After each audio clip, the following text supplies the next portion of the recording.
bit of biting. Açu in western Brazil, a natural wonder which many of the world's top slalom racers are looking forward to visit once the serious business of trying to become world champion is concluded. The athletes in high spirits with the recent good news from the International Olympic Committee that canoe slalom has been confirmed in the Olympic program for Sydney 2000. However, for the moment, their attention is fully focused on the pattern of gates set on the River Paraná, 850 miles south of Rio de Janeiro. To explain the challenge they face, the man who designed and set the course, 5 times world kayak champion, Richard Fox. The Paraná River does not have the biggest white water in the world. Nevertheless, the course design for this year's World Championship will be both physically and technically demanding. Of the 25 slalom gates, 8 will be upstream. These are the red and white poles, and this is where the physical test will take place. Under the old rules for canoe slalom competition, it was the best of 2 runs that determined the final result, and this was the system used last year at the Atlanta Olympics. Under a new set of rules, it is the addition of those 2 runs that will determine the winner. Now let's have a look at a couple of the key sections where I believe the race will be decided. Well, this is a classic upstream gate which should be done as fast as possible. Just 2 strokes. 1, a bow rudder in the eddy, and 2, a sweep stroke, driving the boat back out into the fast water. As the paddlers drop down through the waves towards 7 and 8, it's important to get the timing right and lift the bow over the waves. A wave in the chest will slow the paddler down. And here we see the timing, big stroke, and lift over the back of the stopper wave. And then the final run into an upstream gate, trying to be as tight as possible around the pole and keeping the boat moving. If a paddler is low on the upstream gate, he will lose time. 2/3 of the way down the course, a series of downstream gates really test the paddler's technique under the pressure of fatigue. With lactic acid building up in the muscles, the paddler must swing out wide, take a clean line, and keep the bow facing downstream between the poles on gate 21. Here the boat is running into the eddy, into the slack water, and that's losing a lot of time and requiring additional energy. The final technical move is this gate 22, which we see here done in reverse, the paddler trying to catch the wave and surf across to the final upstream gate. Again, it's very important to be high in the upstream here, digging in and exiting with a powerful sweep stroke. So to the first of our finals, with his thoughts on the new race format as he prepares for his first run, Britain's Gareth Marriott. There's always a bit of a risk to be taken on the first run. If you can get a really fast first run in, then you obviously put a lot of pressure on everybody else. But when you haven't done the course before, that can be kind of difficult. And sometimes you'd fall over yourself and make a bigger mistake and lose time that you can't get back. So there's a bit of a choice to be made there. I usually go smooth on the first run and fall out on the second. 320 metres, the distance from start hut to finish line for the 27-year-old from Nottingham.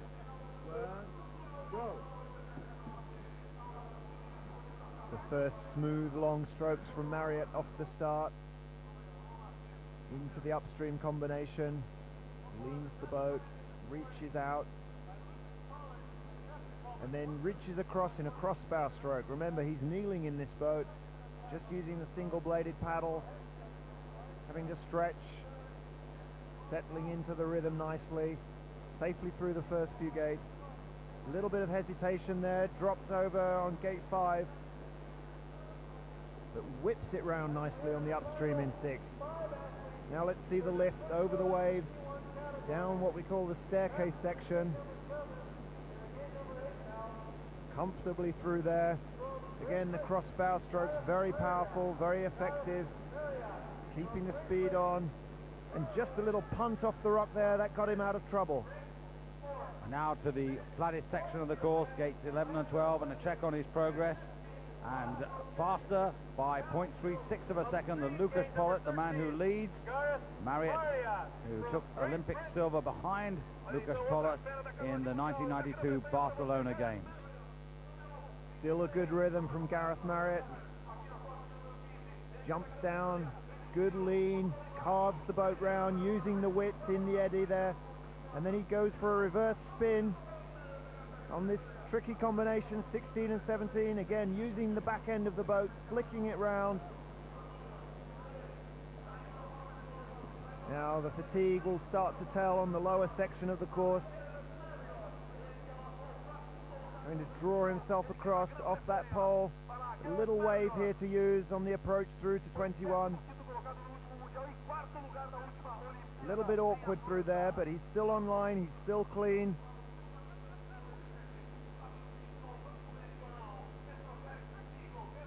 And now he needs a really powerful drive through to the finish. Down to 24 and 25. Marriott turns to his right there. No penalties. 2 seconds for any touch by body, boat or blade. But this is a good run, and he goes into second place, just 15 hundredths behind Lukas Pollitt of the Czech Republic. At the end of the first run, Gareth Marriott found himself in third place as a result of a brilliant run by Michal Martikan of Slovakia, the reigning Olympic champion, who established a 1.5 second advantage over the rest of the field. Davy Hearn, the defending world champion for the United States, in sixth. Coming up, the second run, the finish positions from the first run now reversed so that the fastest go last. Seventh after the first run, the former junior world champion for Croatia, Danko Herceg. Lovely turn through 6. Now coming down the staircase section, Herceg using a borrowed boat. His own boat was damaged on the flight out to Brazil. And he's cleanly through the middle of gate 8. Now to a gate he hit on the first run, gate 9. He does it well this time. Squeezes in through gate 10 using a draw stroke at the back of the boat. So far clean on this second run, and clearly much quicker than Juraj Minčík, whose time is above the running clock of the Croatian, who drops down to gate number 13 now. Nice and tight there. This man who's twice finished 5th in the World Championships, although 2 years ago in Nottingham he was a disappointing 25th place finisher. Herceg is deceptively fast on this run and very tight there on the entrance to 15. Long, smooth strokes, good boat positioning, very tidy, well off the poles through 17. And now he needs to work hard through these offset gates, the downstream combination from 19 to 22. He's carrying a 2-second penalty from the first run, so no room for error on this lower section. Feeds his bow through 21. That's not bad. Now the spin. Surfing across the wave, reaching across on the offside. 2 gates to go now, the sprint finish. This is where he's got to apply the power, keep the boat driving on to gain as much advantage. Remember, the faster men are to follow, and he wants to put as much pressure on them as he can. Now, just a couple of strokes away from that finish line. Minčík's time certainly going to be bettered, and that's a big bite out of the Slovakian's time. Croatia take the advantage. The world champion, Davy Hearn from Bethesda, Maryland, won that title 2 years ago in Nottingham. That was his second victory in the Canadian Singles World Championship. And he's had a good season coming into these championships, although he's got over 3/4 of a second to make up on the Croatian now as he turns to go across the full width of the river to gate number 14. Very popular paddler. This is 9th World Championships. And the new rules really suit his style of paddling. He's very consistent, very clean, careful, meticulous technique. Spins the boat round, using the back end nicely there. And tucks in very tightly around the inside pole of gate 18.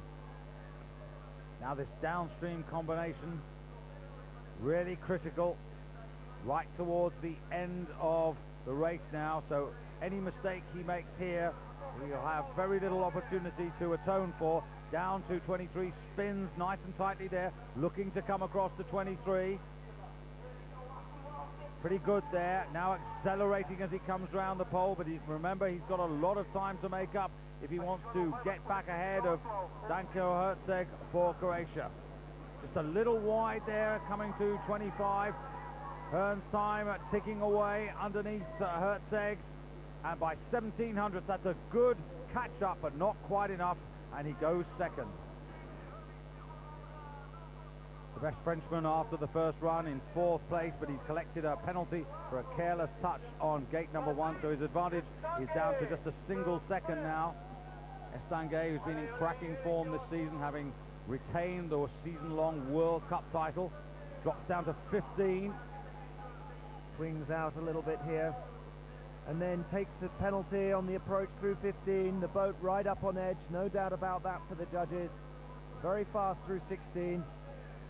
Turns through 17 and clips the inside pole. Istonge tries to come under the pole here, puts the boat right up on edge. A big touch, too many penalties, not enough river left for the Olympic bronze medalist. So far so good on this second run for Gareth Marriott. No penalties, chasing the time of Danko Hertzeg. Had a 1 1/4 second advantage when he started his run, and he's increased it now as he drops down to gate 13. And this is very positive paddling. He looks smooth, and he looks a man really focused and businesslike here, going across to 14. He's got to be more aggressive on this second run. His strategy was to be smooth and clean on the first run and then go all out. In fact, the top section was smooth and clean, but not quite fast enough. He's got to make some time up on the second half of the course. Cleanly through 16 and 17. This is nice paddling. Puts the boat up on edge and carves across into the upstream at gate 18.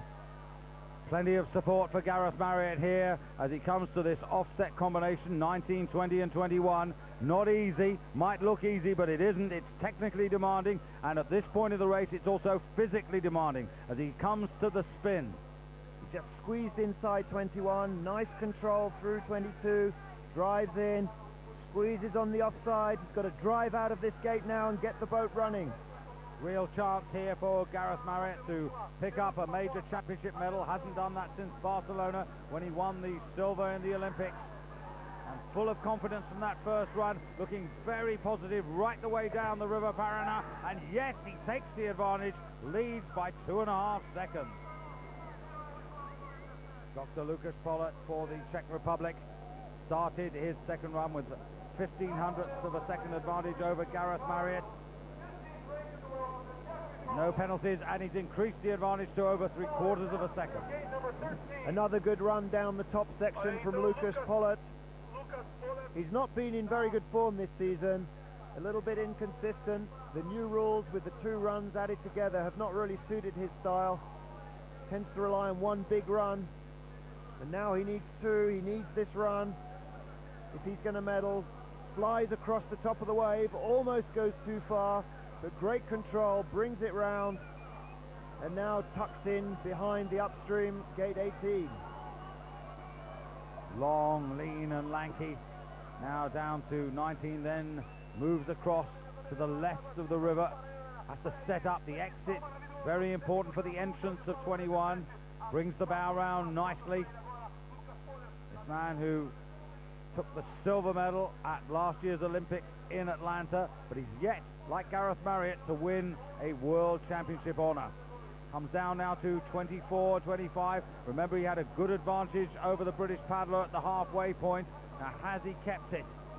Little wide there, but still keeps the boat moving really effectively.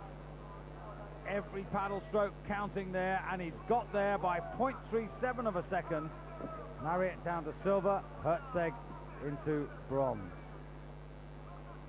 The last to start, the leader from the first run, the reigning Olympic champion, just 18 years of age, from Liptovsky Mikulas, Michal Martikan. Through the first of the 2 upstream gates right at the top of the course, and now spinning down to gate number 3, another offset pattern. In contrast to Pollitt, Martikan has a very fast stroke rate, driving through 15. Short, rapid strokes. Glides round 6 nicely there.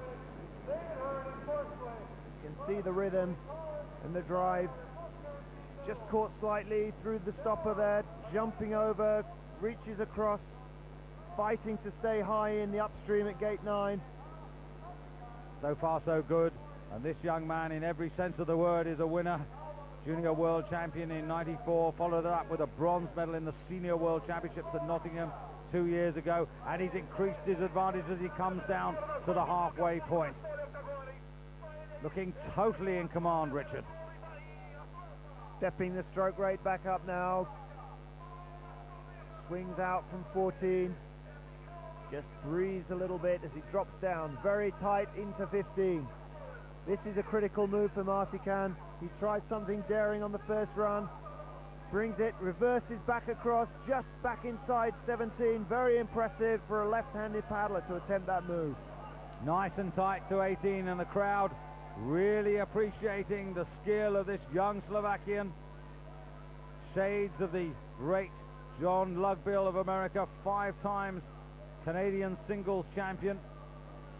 Martican still working hard. He's made no major mistakes on this run. He just needs to hold it together over the last 3 gates. Coming to 23, nice and high there. 2 tremendous runs. The first one was terrific. This is pretty good as well. Perhaps getting a little bit tired now, but still has a healthy advantage as he comes round the rock now to take the world title. And look at him sprinting. He really is hungry for this, and by over 3 seconds takes the world championship.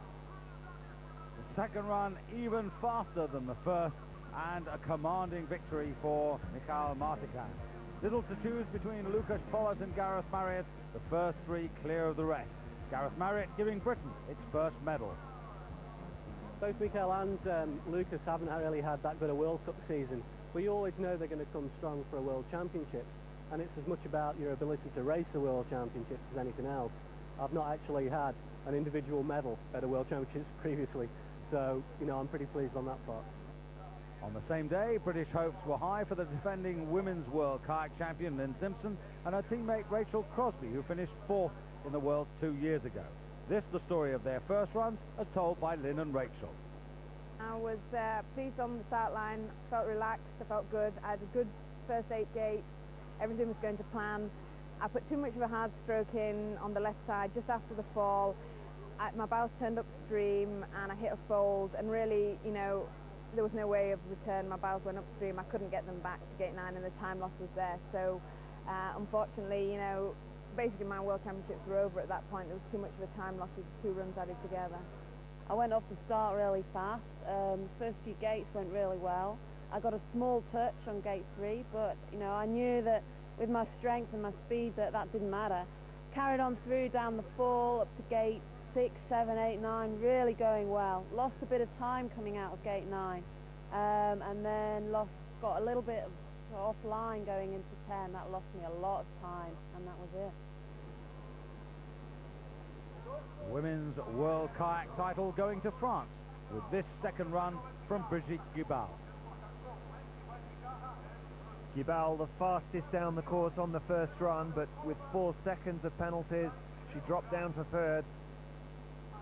This a critical gate for her. She hit it on the first run, safely through this time, and now swinging out wide for gate 5 and the run in for the upstream at gate 6.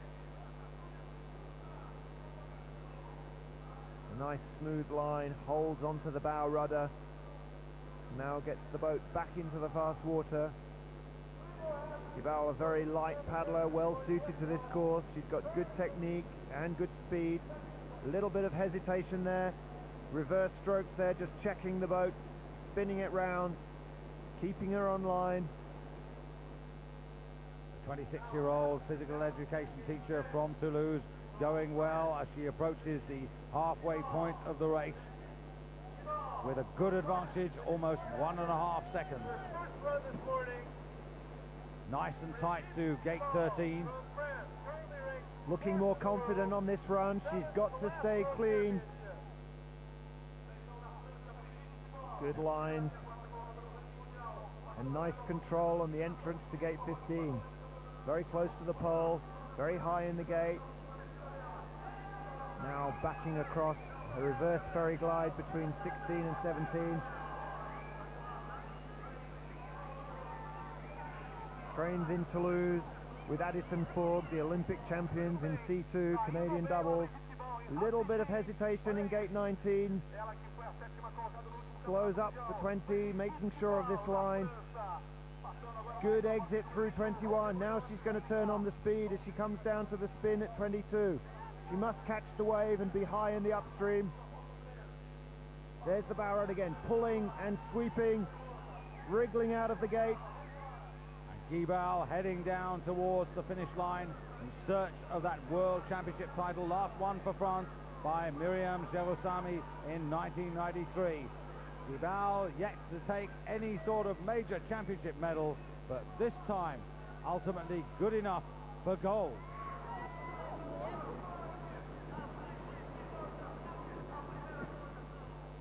And so to the first run of the men's kayak championship.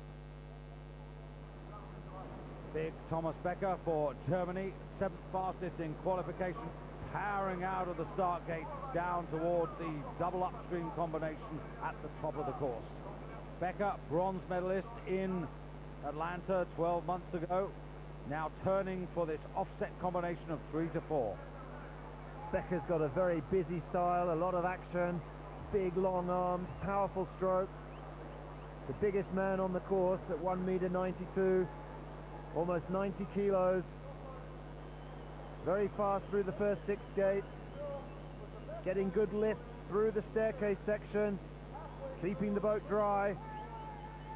And now the critical gate 9, he's through there safely, very fast so far. And clean. The Olympic bronze medalist last year, behind his teammate Oliver Fix, who took this world title 2 years ago in Nottingham. Chasing the time of Jean-Michel Reynier for France, and at the moment all going to plan. Fast and clean as he goes across the 14. A big, powerful sweep stroke from Becker around gate 14. Now slowing up slightly on the approach to the upstream at 15. Very close to the pole. Still clean. Backing off to 17. Leans slightly. You can see he's very close to the poles. He's cutting the lines as tightly as he can. Draws the back of the boat round there. Swings out wide for 20. Using the water well here. Just a little checking stroke, but a very good run so far from Thomas Becker. Yes, impressive moves here. Keeps the boat moving as he comes across to 23. Drives round this good acceleration, just nicks round the pole. Now he pumps away, gets the speed burning down here as he comes down to the rock. 118, 120 seconds, chasing the time of Jean-Michel Reynier, and he's going to be inside that. And that is a tremendous first run by Thomas Becker. Clean and very fast. Indeed, the quickest of all the 20 finalists. However, less than a 2-second penalty touch separating the top 5. The 1991 World Kayak Champion Sean Pearce for Great Britain, 5th after the first run. Very good top section, chasing the time of Manuel Kohler, and in fact he's increased his advantage over the Austrian as he drops down to gate 13. That was very good, nice and tight, high in the gate as he moves across the river. Now another drop down to gate 15, another upstream. Pearce using his power well to get out of 15. A second faster on the top half of the course compared with his first run. If he can keep this going, he's going to go into the lead. Holds on well around gate 18.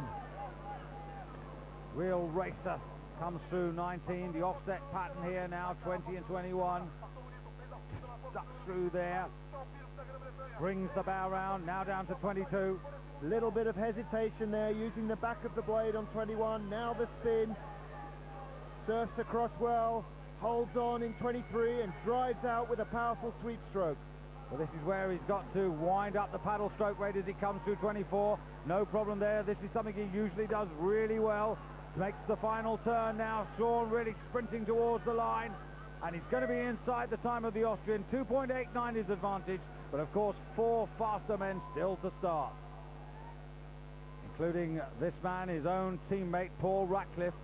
7/10 of a second faster than Sean Pearce, despite this mistake.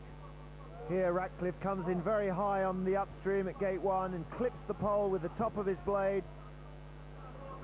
This time down though, sweeps in safely round the back of the poles. A very good upstream. Comes across high. Sticks a little bit in gate 2, but that's not too bad.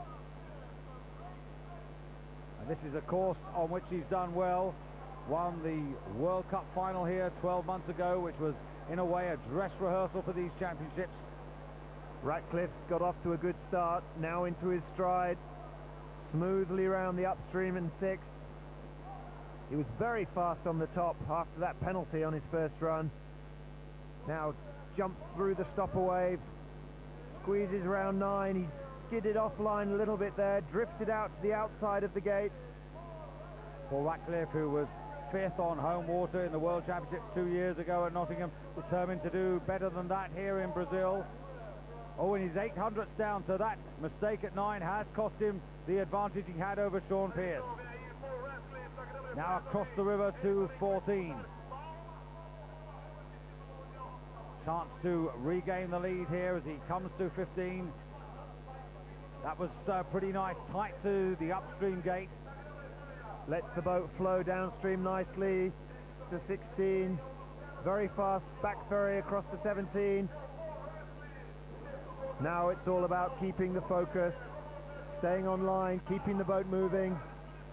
Swings out wide for 19, a little bit tight there, but he's still okay. Limbo's under 20, very fast now, good sweep through 21. Ratcliffe, really good technical paddler, very smooth, very precise. He needs a good upstream now to finish. Nice and tight and accelerating out from gate 23. Sean Pearce in his boat looking up at Paul Ratcliffe, his own teammate, to see whether he can hang on to the lead or whether Paul Ratcliffe is going to deny him. Not too much between the British paddlers. Remember, Ratcliffe had lost his advantage at halfway, but he's got it back. Quarter of a second. Britain go 1-2. Ratcliffe leads. Peja Marasic for Slovenia. Oh, and just getting held there in gate number 10. In 3rd place after the first run, had an advantage of about 3/4 of a second over Paul Ratcliffe, but he's absolutely equal with the British paddler now as he drops down to 13. Head to head, Ratcliffe and Marasic. So Marasic now looking to recover from that small time loss. No further room for error as he drops down into the upstream at 15. Keeps the boat moving well. Now driving back 1, 2, 3 reverse strokes. All very close around the upstream gates. Paddlers shaving the tenths off on the second run, pushing it out. Good line through 20. Good setup. Can he keep it going? A little bit of a reverse stroke there. That will have lost him time. Now the spin to reverse through 22. This is where he has to put the fatigue out of his mind, concentrate on the finish as he comes down to try and deny Paul Ratcliffe the lead.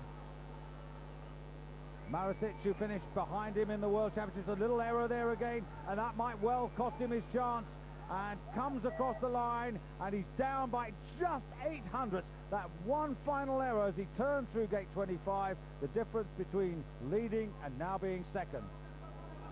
Silver medalist of 2 years ago, and as you can see, top left carrying a penalty, and that's for a touch on gate 3 on this second run, and he's lost his advantage. He's got 1.5 seconds to try and find if he wants to get in front of Britain's Paul Ratcliffe. Shipley now really has to take some chances if he's going to find that kind of time on the bottom half of the course. Good control there, down 15, very tight. And a fast exit, lets the boat flow downstream for 16. Got to be very clean, tidy line through there. Shipley, the World Cup champion this season, but it's the World Championship that he really wants. Lifts the boat through 19, that was excellent. Pulls it round on a draw stroke, and now flicks downstream again. Very fast line through the offset downstream gate. Great paddling from Scott Shipley as he comes into the spin. And surely he must be making an impression on that deficit. Remember, he was 1.5 seconds down on Paul Ratcliffe at the halfway point. But so far, I haven't seen him put a paddle stroke out of place as he comes down to 25. Really on a charge here. Keeps the boat moving now. There's got to be very little between the two. Which one of them's got the call? It's Shipley. And that's a tremendous pullback. Almost 2 seconds. And the American leads. The fastest paddler on the first run, Thomas Becker.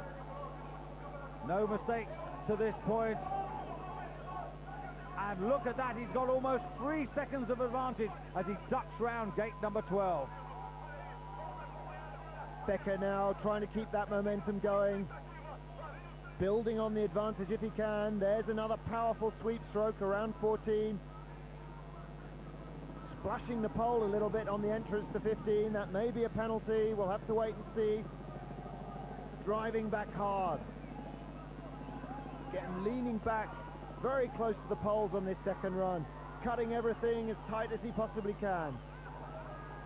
Becker knows that nothing less than 100% will do. Not far from home now. That was nice through there, and he's well lined up for 21, and a good turn as he drops down to 22. Still looking good, Thomas Becker.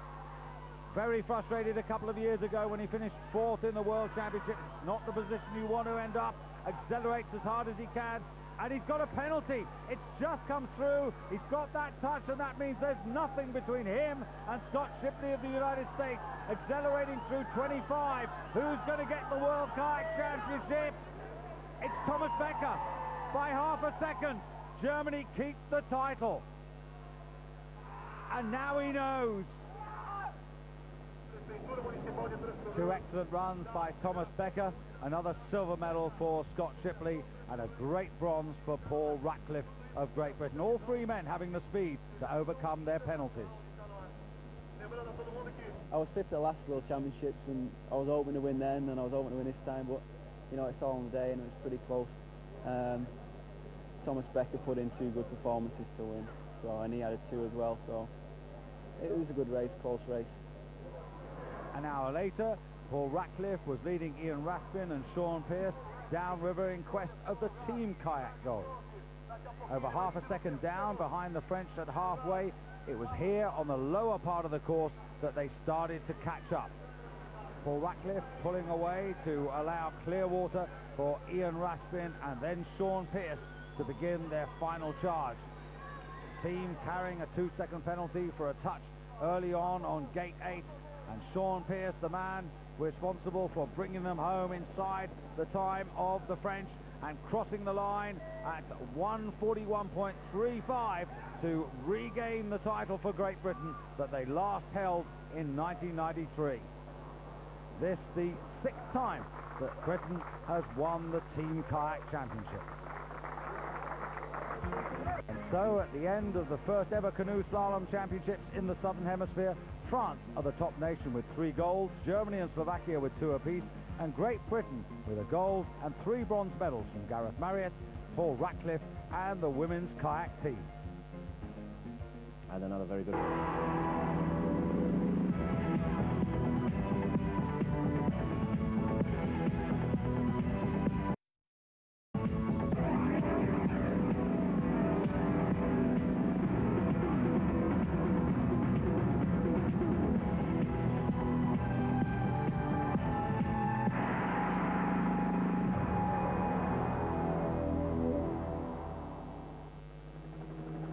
Welcome to Brazil, the city of Rio, the gateway for the majority of the 338 competitors from 30 countries taking part in this year's World Championships. The first time that any canoeing World Championship has been staged in South America, or indeed south of the equator. So a special occasion in a month which has seen the sport of canoe slalom confirmed in the program for the Sydney 2000 Olympic Games. Home for the athletes is the resort of Gramado, 1,300 kilometers south of Rio, where the architecture and cuisine reflect the influence of the European settlers. From here, it's a 30-minute drive to the white water of the River Paraná.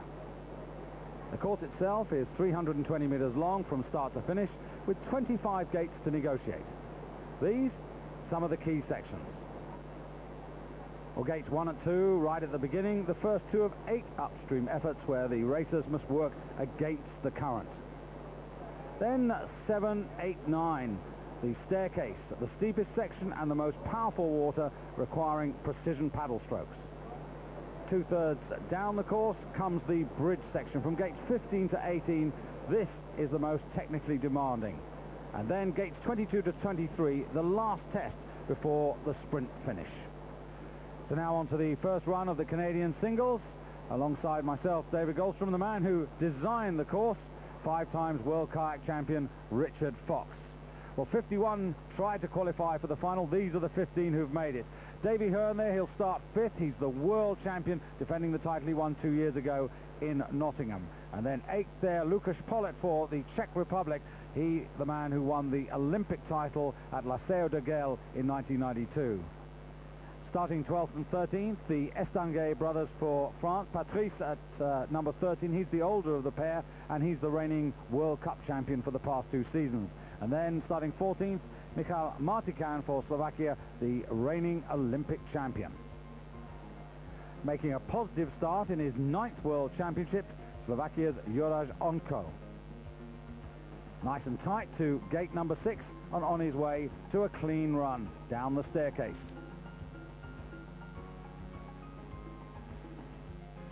At the halfway point, Simon Hokovar from Slovenia, the reigning European champion. Clean and faster than Onko.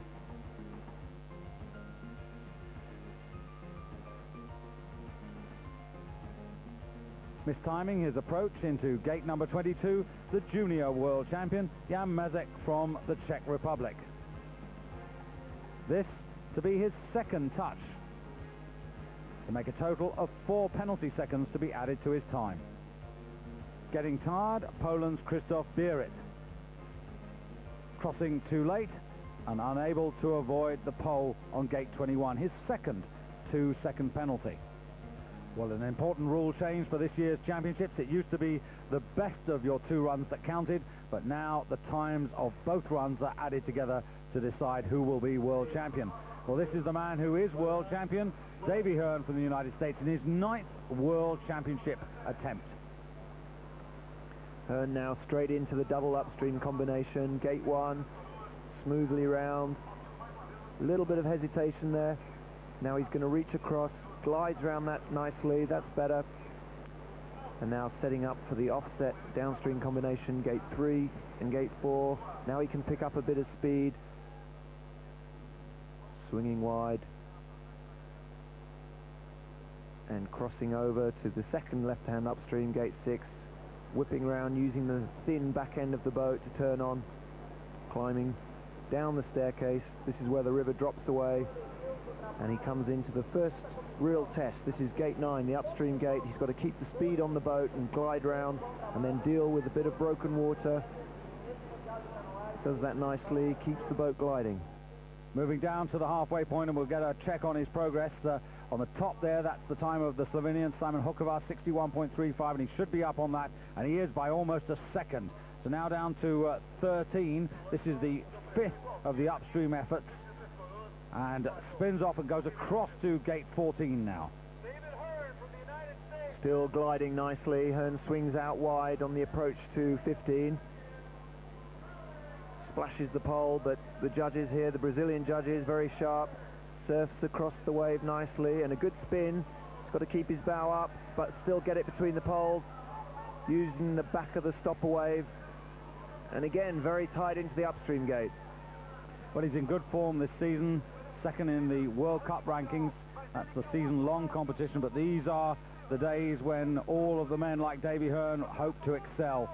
The one chance every 2 years to become world champion, or in his case, keep the title, as he comes down to 22. Nice reverse there, now across to 23. Needs to be nice and tight there, not too bad, keeps the boat moving on, and spins round. Now it's the sprint, just 2 more downstream gates, the green and white poles, and you can see the time of Hokovar, 140.37, and he should be well inside that to set a new target for those that follow. Davy Hearn, the world champion, the 2nd time he's won that title, and that's not a bad run, but we're going to have to wait and see just how good it is until the others followed. And this is a pretty powerful field that have made the final here. 2 Olympic champions, junior world champions. As we see now, this is Soren Kaufmann for Germany coming to the halfway point. Well, Kaufmann, one of the great performers. He's not the most powerful paddler in the field, but he always seems to pull it out on the big day. 2nd in the 95 Worlds. He's not had a particularly good season so far. But let's see. And swinging around, he's a right-handed paddler. Hearn, who we've just seen paddling on the left. Well, this is a more difficult move to the righties. He swings it round.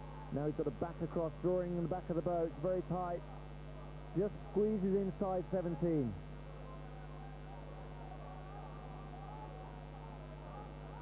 Nicely out of there now, down to this combination 19, 20, 21. Taking them from the left to the right-hand side of the river. No real chance to let up here, Richard. It's work all the way. That's right. Using the width of the river, the course, it really forces the paddlers to stay on line, otherwise there's a time penalty. The other factor which you have to remember is that none of these finalists have had a chance to practice this pattern of 25 gates.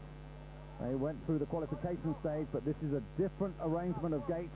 And now, at the time of Davy Hearn top there, 138.25. He's going to be close, but I think the American's just about going to hold on from Kaufman, and he's just behind there by 0.2, but that's not bad at all.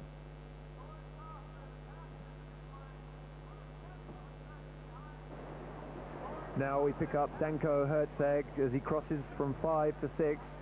Gate 6, the second left-hand upstream gate. Herzeg had an unfortunate start to these championships. His boat was broken on the journey from Croatia to Brazil. He's in a borrowed boat. It's not the same design, but he seems to be getting down the staircase comfortably. Very tight in and around 9. And coming down to gate number 10 now, this young man who was junior world champion in 1990. Oh, and 2-second penalty given by the judge for gate 9. And it must have been the slightest of touches, because we didn't quite pick it up, or I think you suggested he was very tight to it, but it's confirmed now as he breaks out of gate 13. Now driving across, using the width of the river, trying to stay in the fast water through gate 14, swinging out cleanly under the pole there, no splash. Gate 15, and like Davy Hearn before him, left-handed paddlers choose to spin this gate. Yes, he was a little bit up at the halfway point on a split time, but of course that penalty will have put him behind Davy Hearn, so he's got to find a little bit more. Comes down. He didn't have a great World Championships in Nottingham. He was a poor 25th, but his ability is much greater than that result suggests. He was 5th in Mezzano in the Worlds in 93, and he is a former junior world champion. Herzeg having to sit back to get inside these gates, losing a little bit of the downstream speed. This the last crucial combination, tightly in and around gate 23.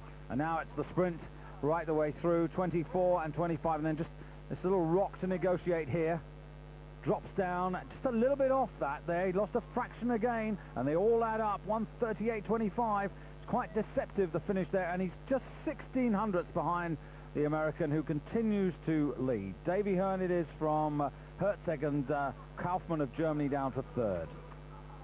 Dr. Lukáš Pollitt for the Czech Republic from Prague, the man who won the Olympic title in 1992 in Spain. Now 27 years of age, but he's yet to get a World Championship medal, Richard. Yeah, only been good in the Olympic Games, but Pollitt is one of the most brilliant paddlers, very, very fast, deceptively fast, long reach, and the new rules have proved a little bit difficult for him, trying to get 2 clean runs on the course, unlike Davy Hearn, who's managed to adapt himself very well. Now this cross to gate 6. Oh, that was really nice. He really kept the boat moving, and now the drop down. Through the staircase, he's got to try and lift the bow of the boat over the stopper waves to keep the speed on. Cleanly through there, keeps the bow up, tightly in around 9, and then into a little bit of trouble, loses his balance, and that will have lost him time. Here we see the approach is good. He's in very high, tightly around the pole, but just leaning to the offside, loses his balance, but recovers well. And I would guess that's about a second. Well, we'll see in a moment. Coming down to the halfway point now. Still Davy Hearn leaving the race, though, and Pollitt now is the man who's in front, 1.64, so that shows you how much advantage he could have had but for that error. But he's on his way now, moving across to gate 14. This another crucial section of the course. Now down to 15, yet another of these upstreams. 8 upstreams, Richard, quite a lot. That's right, 4 of them are quite smooth and easy, but the other 4, like this one, 15, are quite physical. Well, Pollitt through that section nicely, keeps his bow cleanly between the poles on gate 17 and driving across for the upstream on 18. So he's making up time now. He was already up at the split time. He's gliding nicely. Swings wide through gate 19. Now he's going to use the little wave there. Gets across early. Again, the bow of the boat cleanly between the poles. Just 4 gates to go now. No problem on 22. Got to keep that boat moving across to 23. Little bit low there. That's a fraction given away. And this sport is all about fractions now with the times added together. And really attacking the American Davy Hearn's time there. And clean run. No mistakes in that department. He's coming down now and should have got a reasonable advantage. 2 seconds, 2.13. And the Czech Republic go to the top of the leaderboard for the moment. Well, now it's the turn of Lukasz's neighbour, Juraj Minčík from Slovakia. Just 20 years of age, useful junior. Was outside the top 30 in the World Championships in Nottingham 2 years ago, but did get a bronze medal with the Slovakian team. And he's already well down on Pollitt. Over 2.5 seconds at the split time, so he's got a lot of work to do. Cleanly round 15. There have been quite a few splashes on that pole. And a really good crowd lining both sides. The weather excellent. The local town Treskaroas, they've really supported the championship. Some fantastic opening ceremony.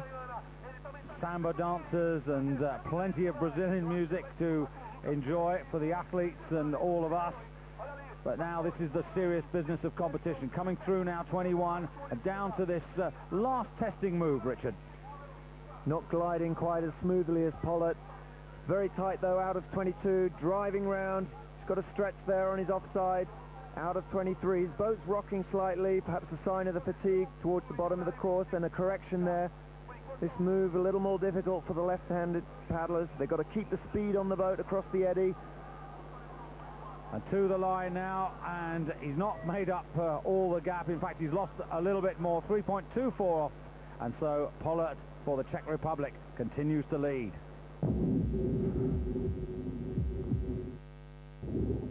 In 1998, the peoples of the whole world will meet in Lisbon and discover the oceans, a heritage for the future, the theme of the last World Exposition of the 20th century.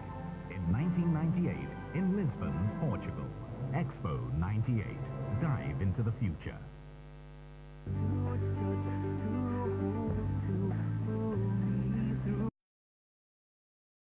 Guiding light that shines across this darkened life of mine. Some told me, your gift of love to me, life to live for me.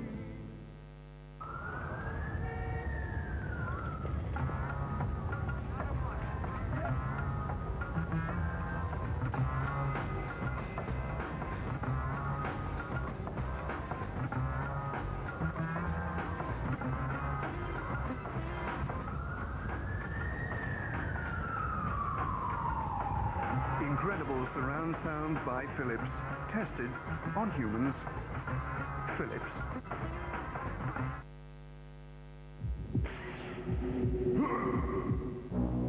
Sailing Special on Eurosport. Man against the elements. Sailing Special. Pure force. Advanced technology. Sailing Special. Speed. Power. A competition. Many famous skippers. The world's ocean. Sailing Special, Thursday, midnight CET on Eurosport. Featuring the BT Global Challenge, the world's toughest yacht race.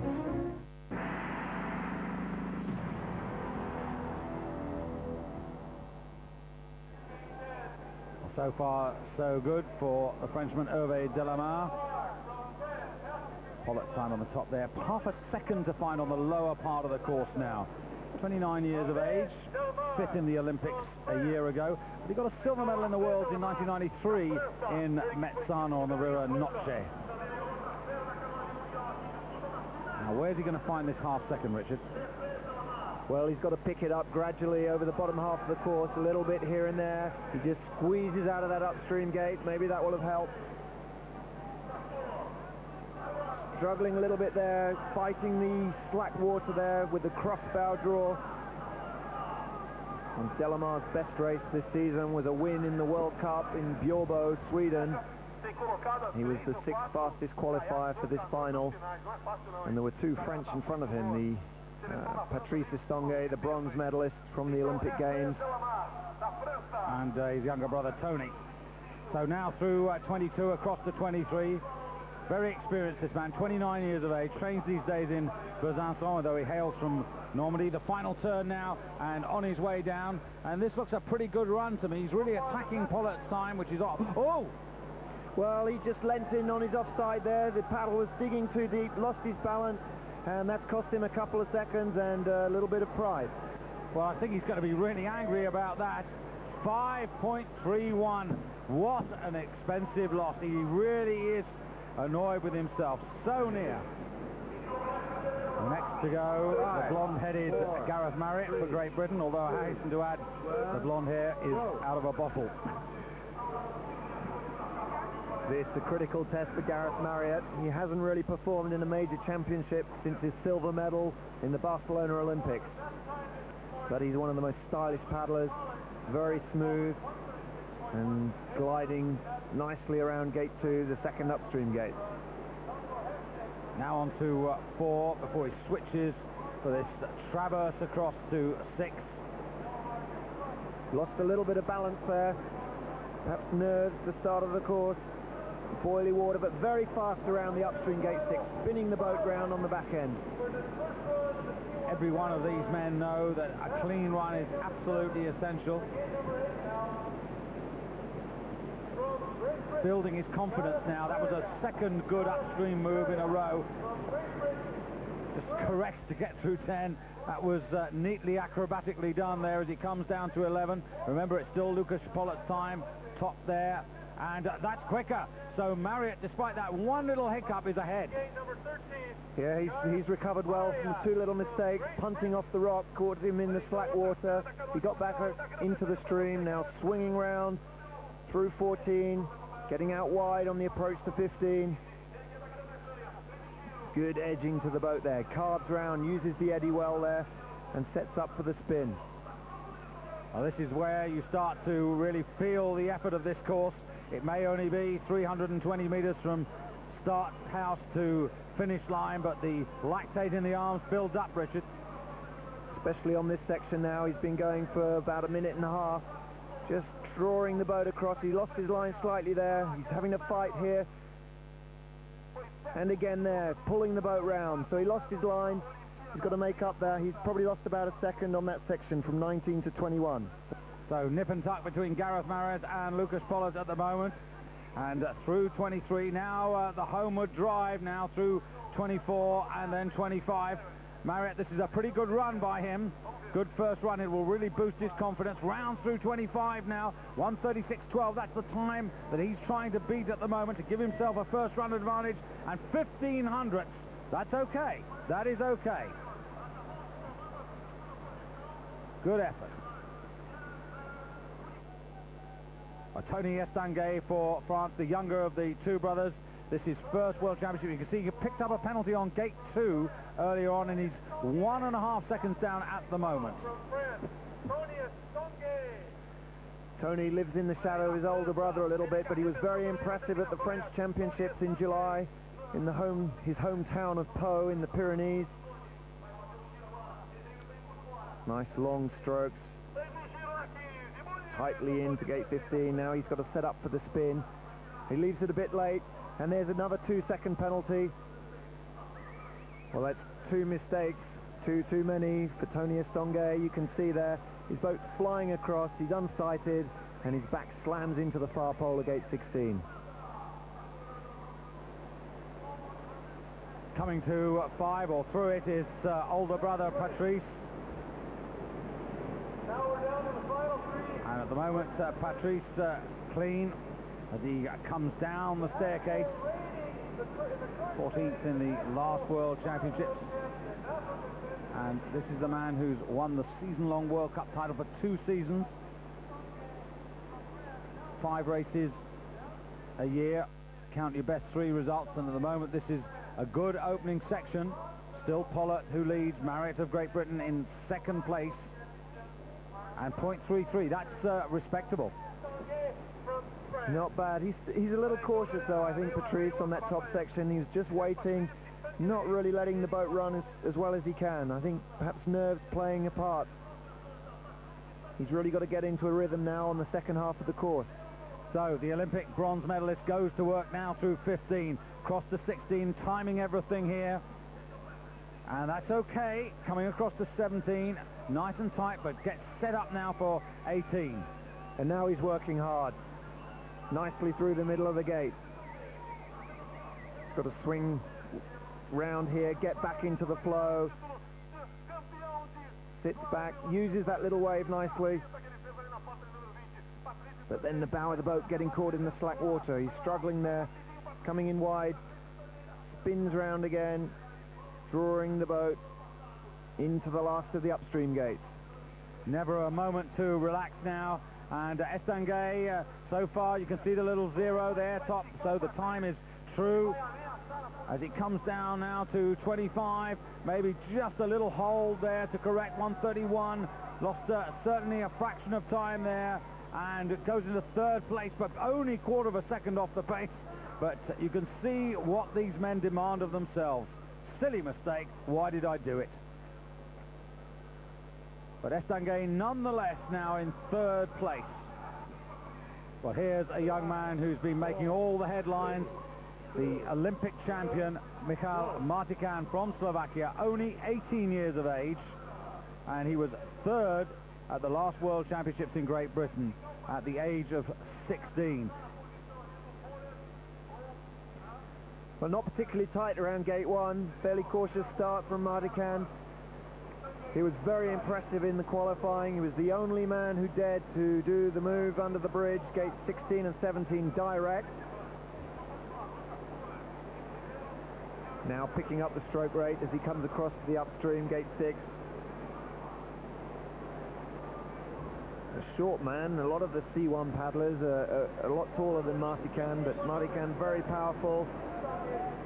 Keeps the boat moving all the time. Just checking in, keeping that line. Oh, and he does an S-turn on gate 9. Oh, that's original. Struggling there, gets the boat in between the poles on gate 10. Well, let's see what happens on the clock here now. Still Lukas Pollard, of course, leading this race for the Czech Republic, and he's got a second to find, Martican, as he comes down to gate 13. This young man, whose home is at Deftovsky Mikulas, which has its own canoe slalom course. Well, we've seen Martican do this before. He was down on the split times in the 96 Olympics, and he closed it down towards the end of the course. Well, he's got to do that on this run, and of course the second run. It's the addition, and again he goes direct. Very brave move there, pivots round. That's incredible. Nobody else has dared to try that. So perhaps Martican has made up some of that time loss. Keeps the bow high there, glides across, makes the space, sets up well for this move. Still looking very fresh, very busy paddler. The stroke rate still high as he's down to the last critical section, spins out of 22 and drives across for the upstream, the last upstream gate, gate 23. A fast finish from Martican. But is it going to be fast enough to give him a first run advantage? As you said, he's compared to Gareth Marriott and Lukas Pollard, who are both a m86 tall. This young man just a m67, but it's skill as well as power, and he's got it, 1.52. So what an amazing pickup. He's picked up 2.5 seconds on the lower part of the course. Last to start in this final, David Jankar, who has that honor by virtue of being the fastest in qualification for the Czech Republic. And he's very fast on the top part of the course, 58.28 through to gate 10. No mistakes at the moment. That's no touches, at least, on any of these poles by body, boat or blade, as he drops down now to 15. Little bit of work there, he's got held up. Yeah, it's a bit too tight. He didn't really use the depth in the eddy. chooses to spin on gate 16. We saw Martican go direct. Now he's ferry gliding into gate 18. Looking as if he's working quite hard. This is taking quite a lot out of him. Quite a lot of energy loss here. 20 to 21. It's happening, but it's happening a lot more slowly now. This was where Martican was so quick. Chenkar now tightly through gate 22. And again, very close to the poles on 23. Second World Championship attempt for David Yankar. Finished 27th a couple of years ago. Certain to be ranked higher, but all these men, they're after a place on the podium. And the time loss is 2.31 seconds, which puts him into 5th place. So Martican it is who leads after the first run. And that advantage due largely to that daring move between gates 16 and 17. You can see 134.60, but there's only 4 seconds between the first 8.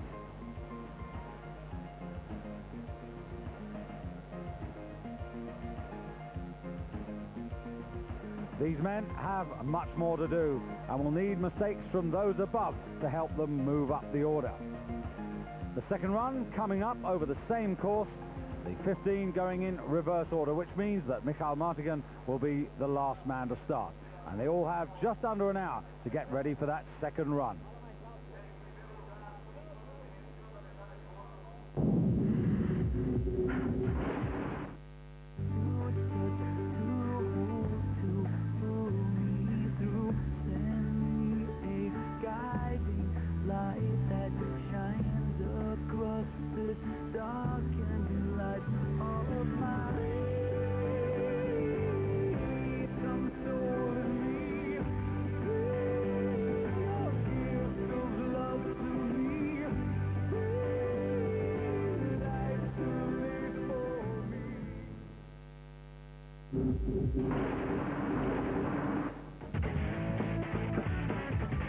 Coming up on Eurosport, the drama of the European Cup Winners' Cup, featuring Legia Warsaw trailing 2-0 to Vicenza of Italy, and Vasutas Budapest 2 goals down against Real Betis of Seville.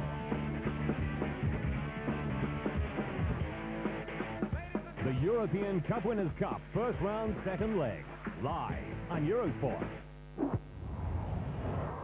With Konica and Clarion.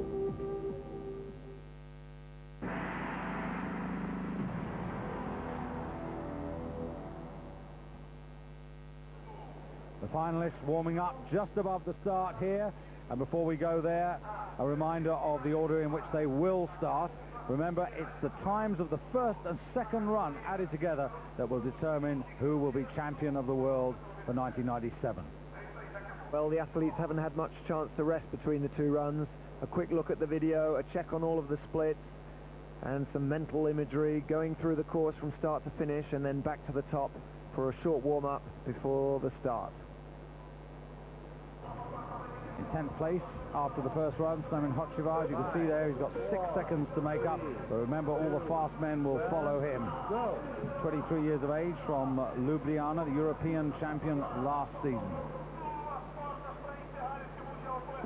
Well, if Hochevard's going to make any time up, it's got to be on the top part of the course. He was quite slow on the first run, almost 3 seconds down on the best split time.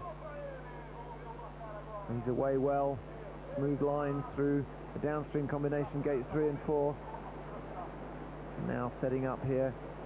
Very tight on gate 5. He looked close to that pole. He might have picked up a penalty there. Have to wait and see. Coming down the staircase now through to gate number 7. Yes, the penalty's been given. 2 seconds, so more pressure now for him. Can't really afford to make any more mistakes. Certainly no more touches. Through 9, down to 10 now. This young man, very versatile, junior world champion both in slalom and wild water in his time. The clock there running, the time from his first run continued. Chasing Juroszonko of Slovakia, and he's well ahead, as you would expect, 8.24. But will that be a big enough advantage to hold off 1 or 2 that follow? Hochevard stalled slightly in the upstream, gate 13. Swinging out and setting up for gate 15, cleanly under the poles. Now across the wave, he chooses to back off between gate 16 and 17, a very skillful move in the C1. Remember, he's just paddling on one side, reaching across. Now setting up 19, 20, 21. So important to keep the boat online through here. Pulls that off well, and heading down to 22. He's going to spin this and then across to 23 before the drive to the finish. Just a couple of entrances and exits to remember now, and this has been a pretty decent run. Just that 2-second penalty to spoil his account. Switching sides again to keep the power on as he tries to cheat the clock, but he won't do that, and it goes first. Just only 2 penalties though. Now we pick up Minchik, 9th after the first run, with a 4.76 second deficit. Down the staircase section, caught slightly there by one of the stoppers. It's thrown him offline, and there's a 2-second penalty. Cleanly through gate 9, the upstream, but thrown out wide as he comes through gate 10. And here we can see Minchik getting caught by that stopper, losing his balance slightly, reaching across, and that 2-second penalty puts him out of the reckoning. Coming to halfway, Germany's Søren Kaufmann. Useful advantage, best part of 2 seconds over Simon Hocevar, who leads at the moment. And there it is, over 2.5 seconds now. Remember, as ever, the faster men come. As he speeds out of 13, moves across now to 14. This very demanding section. And down towards 15. Very tight on the entrance into gate 15. Turns the boat downstream, but he's gone too far over there. He's got a lot of work to do, driving back across on the back of the blade there. And there's the penalty, 2 seconds added to his time. You could see here Kaufmann way offline there, trying to drive the boat backwards there, using the back of the blade. And this penalty drops him down the ranking. Indeed, not enough river left to recover that deficit. Now here's the man who was in 7th place after the first run, Danko Herceg for Croatia. 3.81 behind Michal Martigan of Slovakia, but he's got the best part of 2 seconds in hand over Simon Hocevar of Slovenia, who is the man he's chasing at this moment. Now coming down to gate number 1. Had a 2-second penalty on the first run. Can't afford to make an error. It's pretty good, Richard. That's not a bad start, quite positive. Good line through gate 3, but he lost a touch there coming through 4. Smoothly through the middle of gate 5, driving across as the river drops down, fast upstream, and a tight exit out of gate 6. Still clean though.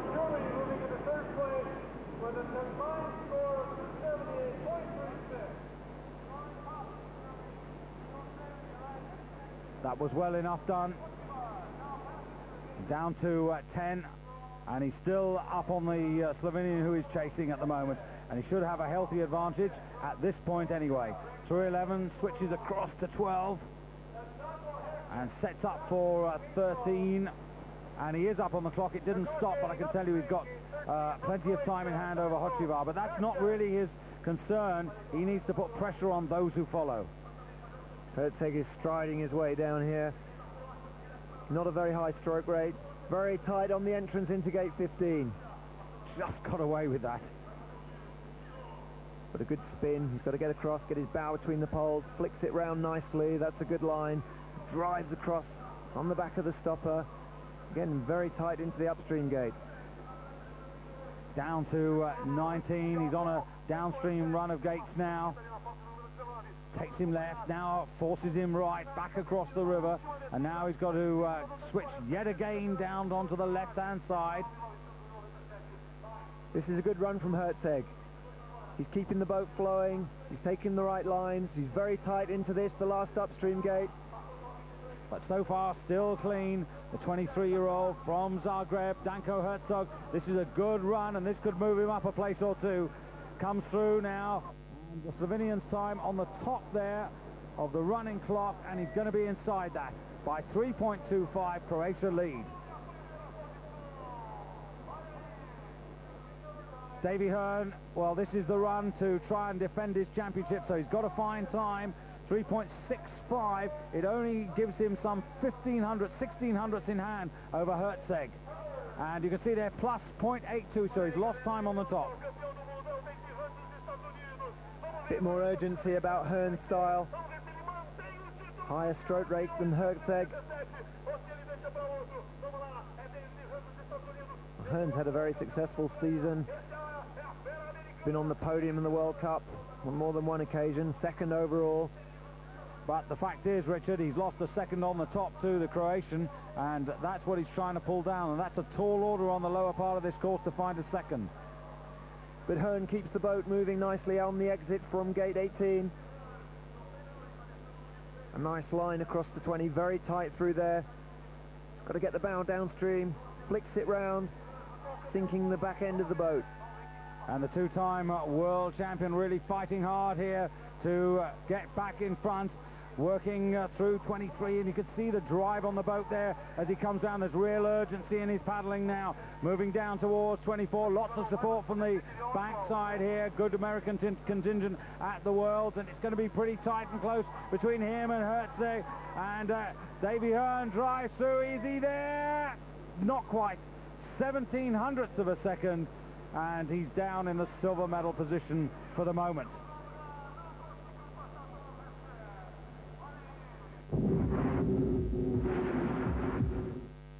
With every waking breath I breathe, I feel a chance inside me that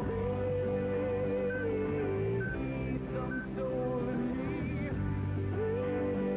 a gift of love to me.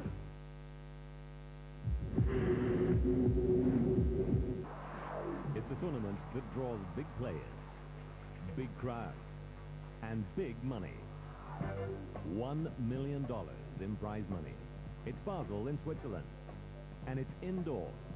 Well, it stops the money from getting wet. Tennis from Basel, the ATP Tour, today at 1800 CET, that's 1700 UK, live on Eurosport. With Rico.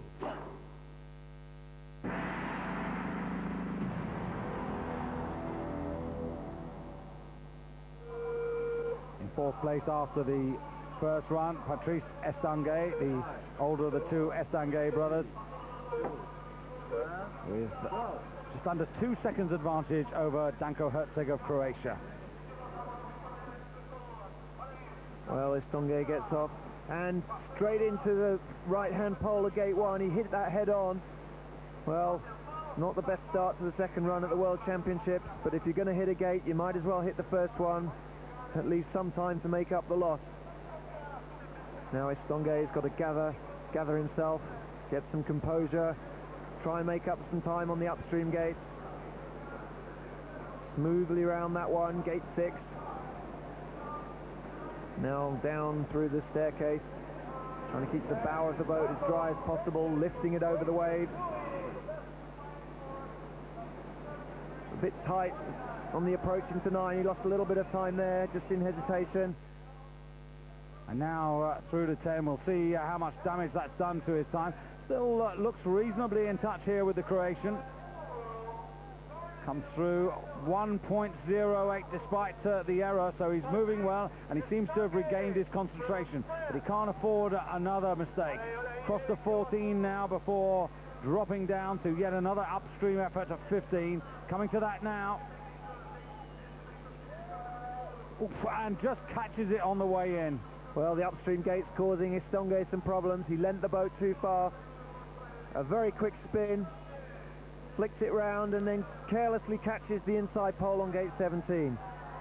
Well, here we see the timing on the upstream gate. This is where Estanguet really fell apart. Leans the boat just too early, too high, and the second of 3 touches on this second run.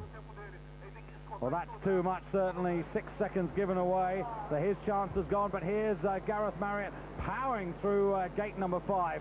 So the first one was pretty good. Now this one needs to be better.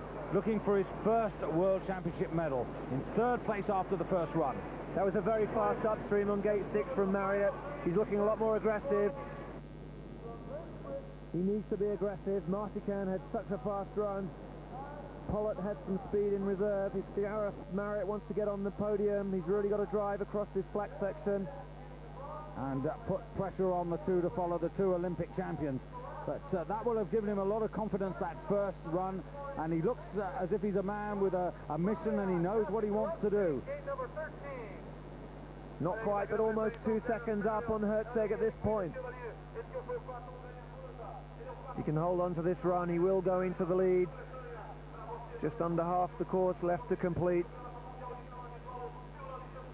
Good timing. Marriott uses the width in the eddy again. Good reach. Very confident spin. Again, you see him putting the boat up on edge, flicking it round.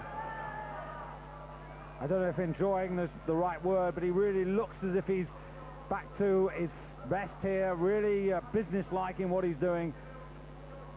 Through 21, not far to go now for Marriott. That was neat. Now through 22.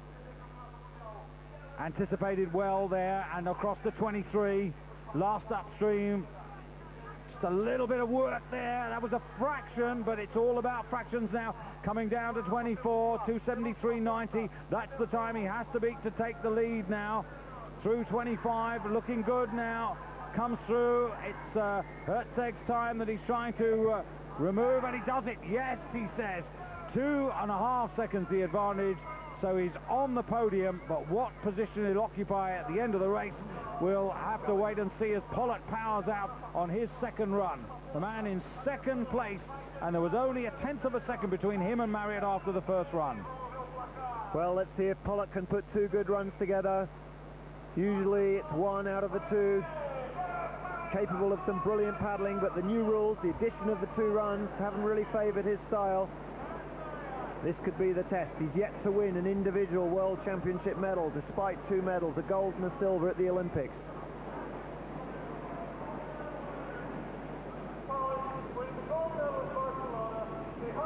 Smoothly down the staircase. He had a problem here on the first run, but keeps the boat well balanced. So a good opening section by Łukasz Pollitt. And now, what's the time difference between him and Marriott? A little bit larger now, more than 3/4 of a second in hand over the British paddler. Through 13 now. Big, long leverage. Lanky paddler. A lot taller than Martican, the Olympic champion. Is this Pollitt's revenge? Very close to the pole there. He might have splashed that, but the judging is very sharp. And close to that far pole on 16, but he's still clean. But this is what it's about. It's living on an edge. It's taking the risk. No point coming here and playing safe. This is going 100% all the way. That's the only thing you can do if you want to be a world champion or indeed a world medalist. You've got to go for gold. If it doesn't happen, you might get silver or bronze. But at the moment, he's got to throw everything in here if he really wants to assert and stay ahead of the British paddler and indeed put pressure on Martican, who he knows is going to follow him. Well, Pollitt squeezing everything he can out of this second run. The lines have been very tight, trying to save 1/10 of a second all the way down. This is a faster run than his first run. Driving in behind the rock. This is the sprint to the finish. Can he get in front of Marriott? It's going to be tight here. Really, just a couple of strokes to go. Yes! 0.37. He takes the lead with 1 to go. Michal Martican for Slovakia now. 1.5 seconds, the advantage he carries forward from the first run. Will it be enough? Off to a good start. Glides round the first upstream, smoothly through the second upstream. Very busy style, lots of strokes, short, powerful paddler. Got a much higher stroke rate than Pollitt and Marriott. only 18 years of age, already the Olympic champion, and now trying to add the world title, the two most prestigious titles in slalom canoeing. Few would do it at all. Hardly any do it at this young age. Well, Martican now, this was the gate he did as an F-turn. Now he's chosen a regular upstream gate like the other paddlers. And that's probably a wise move because he was down slightly on the top section on his first run. But he's been pretty active. Surely he's still got the lead as he comes down to the halfway point. Yes, he has. It's almost up to 2 seconds. Well, Martican's not the kind of paddler who's going to sit back and be conservative. He'll want to really impress his competitors, drive it to the finish. The big question is, what is he going to do on gate 16 and 17? On the first run, he did it directly. He was the only paddler to attempt that. Tucks in behind 15, comes across, turns downstream. He's left it a bit late. He's got to reverse across, reaching right over the boat. That was incredible. I think he intended to do it downstream. He was slightly offline, a very good recovery, and still in and out of gate 18. And the crowd knowledgeable, they know when somebody puts in a good move here, and Martican is not only skillful, but he's really fighting for this. He wants it, he's really hungry, coming down to 22 now, and then the cross to 23. Like the great champion before him, John Rugbill, who used to really charge down the second part of the course, Martican keeping the pressure on, just squeezes out of gate 23. Indeed, down to 24 now, and it looks to be a good lead that he's got. 25 to come through. Now the sprint to the line to become world champion, and has he done it? Yes, he has, by over 3 run. A tremendous performance there, a really fighting run to take the world championship. Well, now it's official. Martican is really the best paddler, Olympic champion and world champion. So the World Championship title moves from Davy Hearn and the United States to Slovakia and Michal Martican. And the margin, very impressive. 3.38 seconds over Lucas Pollard, who, like Gareth Marriott, gets a first World Championship medal. For the French, having qualified 3 into the final, a disappointing day. Plenty of congratulations, though, for the winner, Michal Martican. And one of the first down to congratulate him, teammate Elena Kaliska, representing Slovakia in the women's kayak. But for Michal, his day was not done. Less than an hour later, here he was again, leading his teammates down in the team event, chasing the time of the Slovenians, who led the team competition to this point. Coming through gate 11, Martican and his teammates, Juraj Minčík and Juraj Onko, had the advantage. Well, here the critical test in a team event, the upstream gates, and you can see them weaving in closely. They don't want to be too far apart, but if they're too close, it'll slow the whole team up. Nice spacing, cleanly around the upstream gate 15. You can see there Martican squeezing out in front of the third paddler. And again, there's that back ferry move, and he's in trouble. Almost upside down, picks up a penalty on gate 17. If it'd been completely over, that would have been a 50-second penalty and the end of their medal hopes. A real mixture of youth and experience. Onko in the middle. In front of him, 18-year-old Martican. Behind him, 20-year-old Minčík. With just 4 gates to go. Well, Martican may be the best paddler in the world, but that move earlier on showed a little bit of inexperience, because he could have taken a much safer option, which would have saved him a 2-second penalty. Now they're staying close, tightly around gate 23. A steady run at the bottom of the course. Martican lifts the bow of his boat over the rock, followed by Onko. And now here comes Minčík. All 3 of them left-handed paddlers as they come down towards the line. The third man's time, the critical one, and inside Slovenia, 1:51.63, the time for the run, a time that was never to be bettered. So a famous day for young Michal Martican. World champion individually, and a second gold medal for Slovakia with the team. For myself, David Goldstrom and Richard Fox, thanks for your company. Bye-bye from Brazil.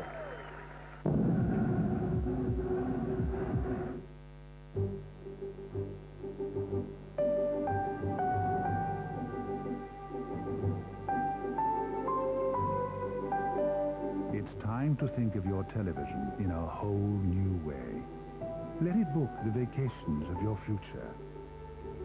Use it today as an electronic program guide. Communicate with systems still to come. Learn to use it by letting it teach. Open doors to shops around the world. Or even have it tell you when your laundry is done. And still expect it to be as easy to use as ever. Simple ideas, simply well done. Grundig, made for you.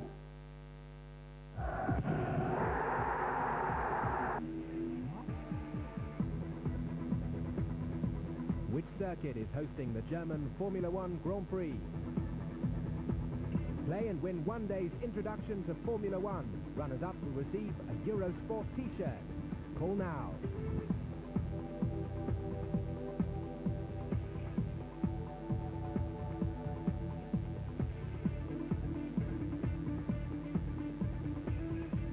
Good luck.